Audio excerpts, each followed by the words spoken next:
बाबाजी और हुजूर जी की प्यारी संगत जी, राधा स्वामी जी, स्वागत है आपका हमारे चैनल भजन मार्गम में।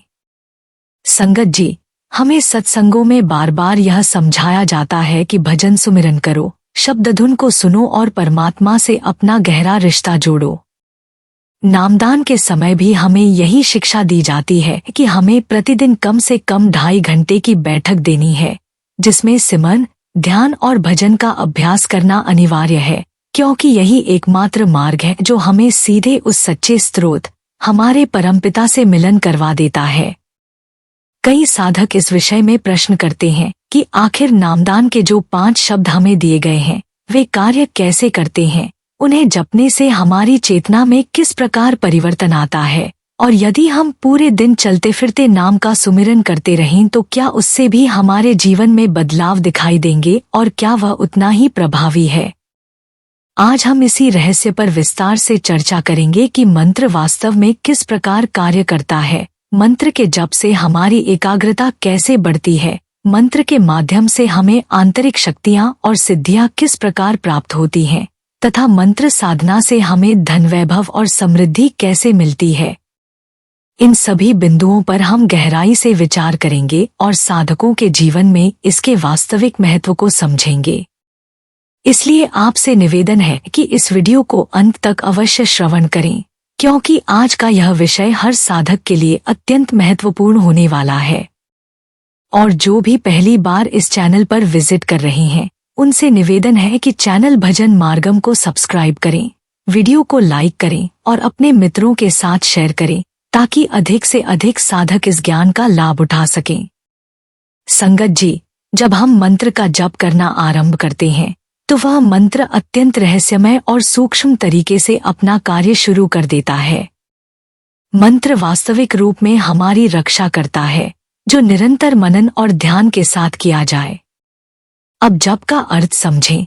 ज और प, इन 2 अक्षरों से ही जप शब्द बना है। यहाँ ज का अर्थ है जन्म मरण के चक्र से मुक्त करना और प का अर्थ है पापों का नाश करना। यही कारण है कि जब हम किसी परमपिता के नाम या मंत्र का जप करते हैं तो सबसे पहले हमारे भीतर छुपे पाप और बंधन धीरे धीरे नष्ट होने लगते हैं। साथ ही यह हमें जन्म मरण के दुख और सुखों से मुक्त कर आनंद और शांति की दिव्य अवस्था में ले जाता है। अर्थात मंत्र का जप केवल एक ध्वनि का अभ्यास नहीं, बल्कि यह साधक को मुक्ति और परमात्मा की निकटता का सर्वोत्तम मार्ग प्रदान करता है। इसी कारण संतमत में यह अत्यंत महत्वपूर्ण कहा गया है कि भगवान के नाम या मंत्र का जप करना सबसे प्रभावशाली और पूर्ण साधन है, जो हमारे जीवन को गहन आध्यात्मिक ऊंचाइयों तक ले जाता है। जब हम मंत्र का जाप करते हैं तो प्रत्येक मंत्र की अपनी एक विशेष फ्रीक्वेंसी होती है। उसके शब्दों का विन्यास और क्रम एक विशेष धुनतरंग पैदा करता है। जैसे ही यह धुनतरंग हमारे मुख से निकलती है, यह ब्रह्मांड में फैल जाती है। ध्यान रखिए, शब्द का कभी नाश नहीं होता, ऊर्जा कभी नष्ट नहीं होती, केवल रूपांतरित होती है। यही ऊर्जा रूपांतर होकर पुनः अपने उद्गम स्थान पर लौटती है और हमारे आज्ञा चक्र से प्रवेश करते हुए हमारे शरीर में समा जाती है। यह वही विचार और तत्व लेकर आती है जो हमने अपने संकल्प में लिए होते हैं, जो हमारी इच्छा में होते हैं। इस तरह यह हमारे भीतर वह क्षमता पैदा करती है जिससे हमारी इच्छाएं पूरी हो जाती हैं। संगत जी, जब हम मंत्र का जप करते हैं तो हर मंत्र अपनी एक अद्वितीय और विशेष फ्रीक्वेंसी उत्पन्न करता है। मंत्र के शब्दों का विन्यास और क्रम एक ऐसी दिव्य धुनतरंग पैदा करता है जो हमारे मुख से उच्चारित होते ही ब्रह्मांड में फैलने लगती है। ध्यान दीजिए, शब्द कभी नष्ट नहीं होते और ऊर्जा भी कभी समाप्त नहीं होती, वह केवल रूपांतरित होती है। यही ऊर्जा रूपांतरित होकर अपने स्रोत की ओर लौटती है और हमारे आज्ञा चक्र के माध्यम से हमारे शरीर में प्रवेश करती है। मंत्र की इस ऊर्जा में वही विचार और तत्व संचित होते हैं जो हमने अपने संकल्प और इच्छाओं में शामिल किए होते हैं, और यह ऊर्जा धीरे धीरे हमारे भीतर वह क्षमता पैदा करती है जिससे हमारी इच्छाएं साकार होने लगती हैं। जब हम मंत्र का जाप करते हैं तो उससे निकलने वाली तरंगों को अल्फा वेव्स कहा जाता है, जो सीधे ब्रह्मांड या यूनिवर्स से जुड़ जाती हैं।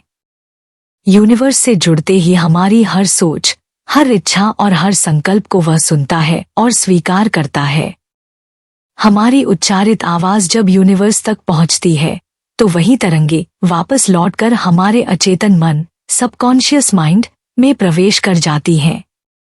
इसके परिणामस्वरूप जो भी हम करते हैं वह लगातार हमारे अचेतन मन तक पहुंचता रहता है और यूनिवर्स से जुड़ा रहता है, जिससे हमारे जीवन में धीरे धीरे वह परिवर्तन आने लगता है जो हमारी साधना और सच्चे संकल्प से संभव होता है। यही कारण है कि मंत्र का जाप केवल एक शब्दों का उच्चारण नहीं, बल्कि हमारे जीवन को ब्रह्मांडीय ऊर्जा से जोड़ने और हमारी इच्छाओं और संकल्पों को साकार करने का अद्भुत साधन है। संगत जी, जब हम यूनिवर्स से कनेक्ट रहते हैं तो फिर चिंता की कोई आवश्यकता ही नहीं रहती। हमारी प्रत्येक बात सुनी जा रही है, हमारी हर इच्छा और संकल्प ब्रह्मांड तक पहुंच रहे हैं और यूनिवर्स हमें वही देता है जिसकी हम सच्ची और पूर्ण इच्छा करते हैं। यही कारण है कि मंत्र का जप करते समय अपनी इच्छा और संकल्प को स्पष्ट रूप से मन में स्थापित करना अत्यंत आवश्यक है। जब हम जप करते हैं तो अपने संकल्प में अपनी इच्छा जाहिर कर देते हैं और यही संकल्प यूनिवर्स तक सीधे पहुंचता है। यदि कोई इच्छा स्पष्ट रूप से संकल्प में नहीं डाली गई तब भी मंत्र अपना काम करता है, लेकिन उस स्थिति में यूनिवर्स अपनी इच्छा और मार्गदर्शन के अनुसार कार्य करता है। मंत्र के जप के माध्यम से हम सीधे यूनिवर्स से जुड़ जाते हैं और इस जुड़ाव के साथ हमारी सभी इच्छाएं और संकल्प यूनिवर्स में रिकॉर्ड हो जाते हैं, हमारे मन और अवचेतन मन में स्थायी रूप से स्थापित हो जाते हैं। समय और परिस्थितियों के अनुकूल यह ऊर्जा और संकल्प धीरे धीरे साकार होते जाते हैं, जिससे हमारे जीवन में वही परिवर्तन आता है जो हमारी साधना, विश्वास और संकल्प के अनुरूप होता है। यही मंत्र और नाम सुमिरन की अद्भुत शक्ति है, जो साधक को ब्रह्मांडीय शक्ति के साथ जोड़कर जीवन में सकारात्मक परिवर्तन और इच्छाओं की पूर्ति का मार्ग प्रदान करती है। संगत जी, जब हम मंत्र का जप करना शुरू करते हैं तो सबसे पहले हमारे भीतर एकाग्रता उत्पन्न होने लगती है। यह एकाग्रता धीरे धीरे हमारे मन और चित्त को शांति और स्थिरता प्रदान करती है, जिससे हमारी साधना और ध्यान की गुणवत्ता बढ़ती है। जैसे जैसे यह एकाग्रता गहरी होती है, हमारा आज्ञा चक्र जागृत होने लगता है और साथ ही हमारा सूक्ष्म शरीर सक्रिय होने लगता है। सूक्ष्म शरीर के सक्रिय होने का अर्थ है कि हम केवल अपनी इच्छा और संकल्प से अपनी चेतना को कहीं भी केंद्रित कर सकते हैं, अर्थात हम मानसिक रूप से किसी भी स्थान या अवस्था में पहुंचना सीखते हैं। इस प्रक्रिया से सबसे पहला लाभ होता है एकाग्रता का विकास, जो हमारे जीवन के हर कार्य में स्पष्टता और स्थिरता लाता है। दूसरा लाभ है हमारे भीतर सकारात्मक भावनाओं का बढ़ना, जिससे हमारा मन हल्का, शांत और प्रसन्न रहने लगता है। हालांकि साधना के प्रारंभिक चरण में कभी कभी कुछ नकारात्मक अनुभव भी सामने आ सकते हैं।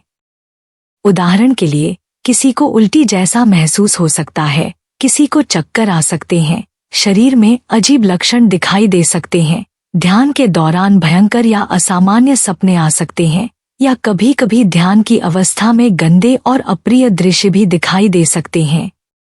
यह सभी अनुभव सामान्य हैं और साधना की प्रक्रिया का हिस्सा हैं, जो धीरे धीरे नियंत्रण और समझ के साथ सहज हो जाते हैं। संगत जी, यह क्यों होता है और इसे सकारात्मक रूप में कैसे देखें? यह बिल्कुल भी भयभीत होने वाली बात नहीं है, बल्कि इसे अच्छा ही मानना चाहिए। कारण यह है कि हमारे पिछले जन्मों के कई कर्म और उनसे जुड़े संस्कार हमारे अवचेतन मन में गहराई से जमा होते हैं। जब हम मंत्र का जप करते हैं तो वह मंत्र अपने अद्भुत प्रभाव से इन गहरे संस्कारों को धक्का देकर बाहर निकालने लगता है। मंत्र से उत्पन्न सकारात्मक ऊर्जा और तरंगे इन्हें बाहर निकलने के लिए मजबूर करती हैं। यही कारण है कि साधना के प्रारंभ में कभी कभी नकारात्मक विचार, असामान्य दृश्य या सपने सामने आते हैं, लेकिन घबराने की आवश्यकता नहीं है। इसके विपरीत इसे खुशी और संतोष के साथ स्वीकार करना चाहिए, क्योंकि इसका अर्थ यही है कि हमारा अचेतन मन और अंतःकरण धीरे धीरे शुद्ध हो रहा है, और यह सब हमारे कल्याण और आध्यात्मिक उन्नति के लिए हो रहा है। यह संकेत है कि मंत्र अपने गहन और रहस्यमय तरीके से अपना काम कर रहा है, और अब हमें सद्गुरु की कृपा मिलने लगी है। यही वह दिव्य अनुभव है जो साधक को आगे बढ़ने और परमात्मा की ओर निकट होने की दिशा में मार्गदर्शन करता है। संगत जी, जब हम मंत्र का जप करते हैं और नियमित साधना में लीन रहते हैं, तो इसका दूसरा बड़ा लाभ यह होता है कि हमारे भीतर सकारात्मक भावनाओं, पॉजिटिव फीलिंग्स की वृद्धि होने लगती है। पहले हम देखते हैं कि मंत्र के जप से एकाग्रता बढ़ती है, जिससे हमारा मन स्थिर और शांत होता है, विचारों का प्रवाह नियंत्रित होता है और हम ध्यान की गहरी अवस्था में आसानी से प्रवेश कर पाते हैं। इसके बाद सकारात्मक भावनाओं का विकास होता है, हमारा मन हल्का, प्रसन्न और निर्मल होता है, और नकारात्मक विचार धीरे धीरे हमारे मानसिक क्षेत्र से दूर होने लगते हैं। अब तीसरा और सबसे अद्भुत लाभ क्या होता है? तीसरा लाभ है, हमारे भीतर अनेक प्रकार की सिद्धियां और शक्तियां प्रकट होने लगती हैं। ध्यान दें, यह प्रकट वही चीजें होती हैं जो पहले से हमारे भीतर सुप्त अवस्था में मौजूद होती हैं। समस्त शक्तियां और सिद्धियां हमारे भीतर पहले से विद्यमान हैं, लेकिन साधारण जीवन में हम उनका उपयोग नहीं कर पाते। मंत्र के जप और नाम सुमिरन से ये शक्तियां सक्रिय, एक्टिवेट होकर जागृत हो जाती हैं और हमें सिद्धि और शक्ति के रूप में अनुभव होने लगती हैं। यह जागरण विभिन्न स्तरों पर होता है। हमारे चक्रों के जागरण, उपपत्रिकाओं और ग्रंथियों के सक्रियण से हमें विभिन्न अद्भुत क्षमताएं प्राप्त होती हैं। संत मत में कहा गया है कि 8 सिद्धियां और 9 निधियां भी इसी साधना से धीरे धीरे हमारे अनुभव में आने लगती हैं। यह तीसरी उपलब्धि न केवल महान है, बल्कि इससे हम अपने और दूसरों के कल्याण में भी उपयोग कर सकते हैं। हम इन शक्तियों के माध्यम से अनेक लोगों की मदद कर सकते हैं और अपने आत्मोद्धार की दिशा में भी कदम बढ़ा सकते हैं। लेकिन संगत जी, इस विषय में सतर्क रहना अत्यंत आवश्यक है। इन शक्तियों और सिद्धियों का कभी भी दुरुपयोग नहीं करना चाहिए। अन्यथा, जैसा कि जीवन में होता है, यदि कोई सरकारी लाइसेंस आत्मरक्षा के लिए बंदूक के लिए प्राप्त करता है, लेकिन उसका दुरुपयोग करता है, तो वह लाइसेंस हमेशा के लिए जब्त कर लिया जाता है। ठीक उसी प्रकार, यदि हम इन सिद्धियों और शक्तियों का स्वार्थ या अहंकार में दुरुपयोग करते हैं, तो ये हमसे हमेशा के लिए छिन जाती हैं और फिर कभी वापस नहीं आती।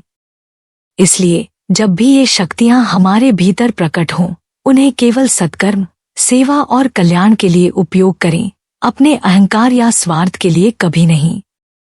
यही मंत्र और साधना का गहन रहस्य है। यह हमें न केवल शक्तिशाली बनाता है, बल्कि हमें सत्पथ और सत्कर्म की ओर मार्गदर्शन भी देता है। संगत जी, नामदान के समय हमें यह स्पष्ट रूप से समझाया जाता है कि एक सच्चे साधक का लक्ष्य केवल और केवल परमात्मा की प्राप्ति होना चाहिए, न कि मार्ग में मिलने वाली रिद्धियों सिद्धियों की उपलब्धि। ये सिद्धियां, शक्तियां और अनुभव हमारी साधना के मार्ग में आने वाले केवल पड़ाव हैं, न कि हमारी अंतिम मंजिल। इसलिए हमें इनमें उलझना या रुकना नहीं है।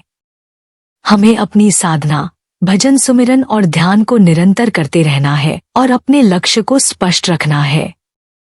इस यात्रा में जब भी आपके सामने कोई अद्भुत अनुभव, शक्ति या सिद्धि प्रकट हो, तो उसे अपने अहंकार या स्वार्थ में लेने के बजाय सद्गुरु के चरणों में अर्पित कर दें। सद्गुरु ही आपके सच्चे मार्गदर्शक हैं। वे ही आपको यह विवेक देंगे कि किस अनुभव का कैसे उपयोग करना है और किसे मात्र गुजरने देना है। हमें केवल इतना करना है कि इस पूरे सफर में अपने सद्गुरु को प्रेम और श्रद्धा से अपने साथ लेकर चलना है। यही विश्वास और समर्पण साधक को हर प्रकार के भटकाव और आकर्षण से बचाकर सीधे परमात्मा तक ले जाता है।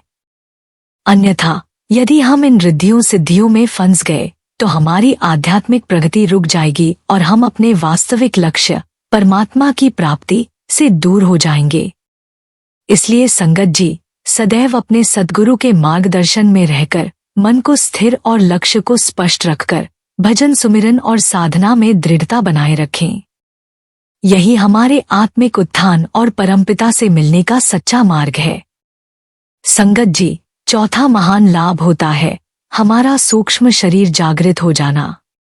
जब यह जागृत होता है तो साधक चलने के लिए पूरी तरह तैयार हो जाता है और उसके भीतर एक दिव्य सक्रियता का अनुभव होने लगता है। सूक्ष्म शरीर के सक्रिय होने से हम अपनी इच्छा और संकल्प के अनुसार कहीं भी मानसिक या आध्यात्मिक रूप से पहुंच सकते हैं, किसी भी कार्य को अपने विचार से संपन्न कर सकते हैं, दूसरों के भीतर प्रवेश कर उनके विचारों को समझ या सुधार सकते हैं, उनके नकारात्मक या गंदे विचारों को दूर कर सकते हैं, दूर बैठे व्यक्ति की बातें सुन सकते हैं और उसे प्रेरणा देकर अपने पास ला सकते हैं। इस अवस्था में हमारी वाणी सिद्ध हो जाती है, जो भी हम बोलते हैं उसमें सत्य और शक्ति स्वतः प्रकट होने लगती है। हमारे शरीर से दिव्य सुगंध निकलने लगती है और शरीर में चेतन चिकनाई की मात्रा बढ़ जाती है, जिससे स्वास्थ्य, ऊर्जा और मानसिक स्थिरता में वृद्धि होती है। साधक का चेहरा दमकने लगता है, ओज बढ़ता है और अनेक अद्भुत लक्षण भौतिक शरीर पर धीरे धीरे प्रकट होने लगते हैं। सिद्धियों का यह अनुभव, जैसे अमरता, दिव्य दृष्टि या भविष्य दर्शन, अप्रत्यक्ष रूप से आभास होने लगता है। साधक को पूर्वाभास होने लगता है कि भविष्य में क्या घटित होने वाला है और धीरे धीरे ब्रह्मांडीय चेतना के साथ उसका गहरा संबंध स्थापित होने लगता है। यह सब कुछ साधक मंत्र के जप और नाम सुमिरन के प्रभाव से ही प्राप्त करता है। यह अनुभव साधक को न केवल शक्तिशाली बनाता है, बल्कि उसे अपने आंतरिक स्व और परमात्मा के निकट भी ले जाता है। यही मंत्र की अद्भुत शक्ति है, जो साधक के जीवन में धीरे धीरे हर स्तर पर परिवर्तन लाती है। संगत जी, मंत्र का जप हम मुख्य रूप से 3 प्रकारों से करते हैं। पहला है वाचिक जप, दूसरा है उपांशु जप और तीसरा है मानसिक जप। इसके अतिरिक्त चौथा और अत्यंत गहन रूप है अजपा जप, जिसे शब्दों के बिना पूर्णतः अनुभव और चेतना के स्तर पर किया जाता है। साधना का क्रम भी इस प्रकार निर्धारित है कि पहले हम वाचिक जप से शुरुआत करते हैं, जिसमें मंत्र को उच्चारित किया जाता है और उसका उच्चारण और लय हमारे मन और चेतना में बैठता है। जैसे जैसे साधक अभ्यास में प्रवीण होता है, वह उपांशु जप की ओर बढ़ता है, जिसमें मंत्र के उच्चारण की ध्वनि धीरे धीरे भीतर की ओर केंद्रित हो जाती है। जब उपांशु जप पर पकड़ मजबूत हो जाती है, तब साधक मानसिक जप पर पहुंचता है, जिसमें मंत्र का उच्चारण केवल मन में होता है और इस स्तर पर ही हमारे अंदर सभी लाभ, एकाग्रता, सकारात्मक भावनाएं, शक्तियां, सिद्धियां और सूक्ष्म शरीर का जागरण प्राप्त होना शुरू हो जाते हैं। और जब साधक अजपा जप की अवस्था में पहुंचता है, तब उस स्थिति का वर्णन शब्दों में करना असंभव हो जाता है, क्योंकि यह अनुभव साधक के समग्र अस्तित्व और चेतना से जुड़ा होता है। इसलिए संगत जी, हमेशा गुरु द्वारा दिया गया मंत्र ही जाप करें, क्योंकि गुरु का आशीर्वाद और कृपा इसे जल्दी और प्रभावशाली बनाती है। इसके बावजूद यदि साधक स्वयं मेहनत करके और अपनी साधना में दृढ़ता रखते हुए मंत्र का जप करता है, तो वह भी निश्चित रूप से इन सभी लाभों को प्राप्त कर सकता है। गुरु मंत्र में शक्ति होती है और गुरु के मार्गदर्शन में यह जल्दी और गहराई से कार्य करता है। लेकिन यदि हम भगवान को अपने गुरु मानकर किसी मंत्र का जप करें, तब भी साधक को समस्त लक्षण, सिद्धियां और शक्तियां प्राप्त होती हैं। यही मंत्र साधना का रहस्य है। यह हमें सद्गुरु और परमात्मा से जोड़ती है, हमारे जीवन को बदलती है और हमें हमारी आत्मिक ऊंचाइयों तक ले जाती है। संगत जी, बानी पढ़ना और सुनना महत्वपूर्ण है, परंतु इस जीवन में सबसे उच्चतम कार्य है नाम सिमरन करना, क्योंकि नाम सिमरन के माध्यम से हम हर प्रकार की आध्यात्मिक और मानसिक शांति प्राप्त कर सकते हैं। यह कार्य केवल हमारे प्रयास से ही संभव है, जैसे कोई व्यक्ति केवल वही भोजन खाकर अपनी भूख शांत कर सकता है। नाम सिमरन को हमें अपनी जीभ से करना चाहिए, जिससे यह अपने आप हमारे हृदय और मन में वास करने लगे, और यह सत्य साबित होता है गुरुमुखों की संगत में। नाम सिमरन करने से सबसे पहले हमारे मन की अशुद्धियां दूर होती हैं और उसके बाद यह हमें अशुभ कर्मों से रोकता है। नाम में मानव को शुद्ध करने की शक्ति है और नाम सिमरन से जीवन में परिवर्तन संभव है। परंतु यदि कोई व्यक्ति नाम सिमरन से परिवर्तन अनुभव नहीं करता, तो इसका अर्थ है कि उसने केवल सांसारिक लाभ के लिए सिमरन किया, न कि निष्काम भाव से। संगत जी, नाम सिमरन को कभी नहीं भूलना चाहिए और इसे कभी नहीं छोड़ना चाहिए। यदि कोई गलती हो जाए तो बार बार अरदास करके क्षमा मांगनी चाहिए, चाहे कितनी बार भी गलती हो। जब आप स्वयं नाम सिमरन करें तो अपनी आवाज इतनी ही ऊंची रखें कि केवल आपकी अपनी कानों से सुनाई दे, जिससे मन को शांति देने और उसकी भटकन को रोकने में आसानी हो। नाम में सभी फल हैं और गुरु साहिब हमें संपूर्ण समझ प्रदान करते हैं। नाम का मूल्य केवल कुछ दुर्लभ लोग ही समझ पाते हैं। जो लोग नाम सिमरन करते हैं, उन्हें अत्यधिक विनम्रता की आवश्यकता होती है। उन्हें बहुत शांत, दयालु और सभी परिस्थितियों को अकाल पुरख जी की इच्छा, भावना मानकर स्वीकार करने वाले होना चाहिए। नाम सिमरन से व्यक्ति सहज रूप से रिद्धि सिद्धि प्राप्त कर सकता है, लेकिन इनका उपयोग दिखावे के लिए नहीं करना चाहिए। तकनीक के साथ सिमरन करना अत्यंत प्रभावशाली और लाभकारी होता है। नाम सिमरन हमेशा करना अच्छा है, परंतु सबसे उत्तम समय अमृत वेला है, यानी सूर्योदय के पूर्व समय, जब व्यक्ति सबसे अधिक स्फूर्त और शांत अवस्था में होता है। यदि आपको बार बार सिमरन करने की इच्छा होती है, तो समझिए कि आप सही मार्ग पर हैं और आपके मन की अशुद्धियां धीरे धीरे दूर हो रही हैं। इस पर अकाल पुरख जी का धन्यवाद करना चाहिए। सिमरन करते समय अपनी आंखें बंद करें और गुरुमंत्र पर ध्यान केंद्रित करें। मन को भटकने और विचारों में फंसने से रोकना अत्यंत आवश्यक है। सिमरन करते समय शरीर को स्थिर और नियंत्रित रखें। चौकड़ा बैठकर, पैरों को मोड़कर और पीठ को सीधा करके बैठें और इस अवस्था में जितना संभव हो सके उतना समय बैठें। नाम और वाणी को कभी त्यागे नहीं। चाहे मन वाणी पढ़ने और सिमरन करने के लिए तैयार न हो, आत्मा को जबरदस्ती प्रेरित करना सीखें। समय आने पर मन शांत और नियंत्रित हो जाएगा। जो लोग धैर्य रखते हैं, वे अपने अंतिम लक्ष्य सच्चिखंड तक पहुंचते हैं। संगत जी, यह सभी बातें हमें यह सिखाती हैं कि नाम सिमरन केवल एक आध्यात्मिक अभ्यास नहीं, बल्कि हमारे जीवन को बदलने वाला परम साधन है। इसमें सच्चा प्रभाव तभी आता है जब हम इसे निष्काम भाव, पूर्ण शांति, विनम्रता और अनुशासन के साथ करें। नाम सिमरन से मन, हृदय और आत्मा सभी शुद्ध होते हैं और यह हमें वास्तविक आध्यात्मिक आनंद, समझ और शक्ति प्रदान करता है। इसलिए इसे कभी मत छोड़े और हर क्षण इसे अपने जीवन का हिस्सा बनाएं। संगत जी, आत्मा स्वभावतः परमात्मा से मिलन की आकांक्षा रखती है, परंतु माया के जाल में फंसी हुई व्यक्ति स्वयं को मुक्त नहीं कर पाता। केवल सद्गुरु की कृपा से ही इस बंधन से मुक्ति संभव है। गुरु नानक साहिब हमें सतर्क करते हैं कि दूसरा भाव में पढ़कर दूसरों से प्रशंसा, स्वीकृति या मान्यता पाने की लालसा न पालें। जब हम दूसरों की सांसारिक उपलब्धियों से प्रभावित होकर उनका अनुकरण करने लगते हैं, तब हम अपने स्वयं के स्व और वास्तविक मूल्य को भूल जाते हैं और आत्मिक जाल में फंस जाते हैं।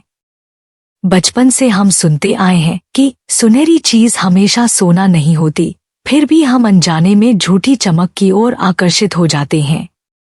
संगत जी, सच्चा आध्यात्मिक मार्ग विनम्रता और सरल जीवन से ही शुरू होता है। भारत में सामाजिक सुरक्षा की कमी भी साधकों के मार्ग में बाधा बनती है। भविष्य के अभाव का भय व्यक्ति को किसी भी माध्यम से धन जुटाने पर मजबूर करता है। असत्य, भ्रष्टाचार और छल से ही क्यों न हो, जो धीरे धीरे उसकी सद्गुणों को नष्ट कर देता है। अपने दोषों को छुपाने के लिए लोग दिखावटी आध्यात्मिकता की ओर भागते हैं और भेड़ के वेश में भेड़िए बन जाते हैं। संगत जी, यह भविष्य का भय ही हमें वर्तमान में सत्य, ईमानदारी और सच्चाई से दूर ले जाता है। इसलिए पहला कदम है मन और जीवन की शुद्धि, विनम्रता और सद्गुरु की कृपा में अपने आप को समर्पित करना। संगत जी, नाम सुमिरन केवल शब्दों का उच्चारण नहीं, बल्कि हमारे जीवन में गहन आध्यात्मिक परिवर्तन लाने वाला मार्ग है। यह हमें हमारे सच्चे लक्ष्य, परमात्मा की प्राप्ति की ओर ले जाता है। एकाग्रता, सकारात्मक भावनाओं, शक्तियों और सिद्धियों के साथ साथ हमारे सूक्ष्म शरीर को जागृत करता है और हमें ब्रह्मांडीय चेतना से जोड़ता है। इस मार्ग में हमें केवल अपने सद्गुरु के प्रेम और श्रद्धा को अपने साथ लेकर चलना है। अनुभवों और शक्तियों में फंसने या अहंकार में बहकने की आवश्यकता नहीं है। साधना का यह सफर निरंतर अभ्यास, धैर्य और विश्वास का मांग करता है, और जो भी साधक इस मार्ग पर सच्चे मन, श्रद्धा और समर्पण से चलता है, वह निश्चित रूप से आत्मिक उन्नति और परमात्मा की निकटता को अनुभव करता है। इसलिए संगत जी, अपने भजन, सुमिरन और साधना में दृढ़ रहें, गुरु के आशीर्वाद और मंत्र की शक्ति पर पूर्ण विश्वास रखें और हर अनुभव को प्रेम और समर्पण के साथ स्वीकार करें। यही साधना का परम रहस्य और सच्ची प्राप्ति का मार्ग है। संगत जी, अगर इस वीडियो ने आपके हृदय में कोई प्रेरणा जगाई हो, अगर आपके भीतर मालिक से मिलने की कोई तड़प जागी हो, तो कृपया इसे सिर्फ अपने तक सीमित न रखें। इसे अपने प्रियजनों के साथ जरूर साझा करें। क्या पता आपका एक छोटा सा शेयर किसी सोई हुई आत्मा को जगा दे या किसी की रुकी हुई आध्यात्मिक यात्रा को आगे बढ़ा दे। और आपसे एक नम्र विनती है, कृपया हमारे चैनल भजन मार्गम को सब्सक्राइब जरूर करें। हमारी ये छोटी सी सेवा की कोशिश आपको रोजाना प्रेरित करने की, आपको आध्यात्मिक मार्ग पर बनाए रखने की तभी सफल होगी जब आपका साथ मिलेगा। मिलते हैं अगली वीडियो में एक नए आध्यात्मिक रहस्य के साथ। राधा स्वामी जी।